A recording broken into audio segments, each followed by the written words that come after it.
അപ്പൊ ക്ലച്ച് ഇടുമ്പോ ഗിയർ അമർത്തണം അല്ലേ? പണ്ണാൻ കട്ട ക്ലച്ച് കുഴിച്ചിടുമ്പോ ഗീർ വലിച്ചു എടുക്കണം. അപ്പൊ ബ്രേക്കോ? ബ്രേക്ക് ഇടുന്നതെല്ലാം കൂടി പണ്ടാൻ അടിക്കാൻ ശേഷം. ഇത്ര ബുദ്ധിയില്ലാത്തൊരു മനുഷ്യൻ എങ്ങനെ പഠിപ്പിച്ചെടുക്കാനാ? അധികം ചൂടാവൊന്നും വേണ്ട. JK കൺസ്ട്രക്ഷൻസിലെ ഒരു സൂപ്പർവൈസറാണ് ഞാൻ. താൻ എന്റെ കീഴിൽ പണിയെടുക്കുന്ന വെറും ഒരു മേസ്ത്രി, അത് മറക്കരുത്. അങ്ങനെയാണെങ്കിൽ നിങ്ങൾ ഇഷ്ടം പോലെ അങ്ങോട്ട് ഓടിച്ചോളി. നിങ്ങളോ? അല്ല, സാറിന് തോന്നിയല്ല അങ്ങ് ഓടിച്ചോ. ഞാൻ ഓടിക്കും. ഞാനേ പോളിടെക്നിക്ക് പഠിച്ചതാ. യന്ത്രങ്ങളുടെ പ്രവർത്തന രീതിയൊന്നും താൻ എന്നെ പഠിപ്പിക്കണ്ട. അതിനാരെതിരെന്ന് എങ്ങനെ വേണമെന്ന് നിങ്ങൾ അല്ല സാറ് തന്നെ അങ്ങോട്ട് ഓടിച്ചോ.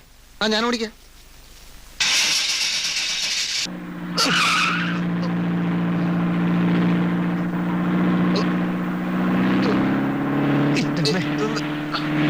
എന്താ മനുഷ്യനെ കൊല്ലാൻ കൊണ്ടുപോവാ?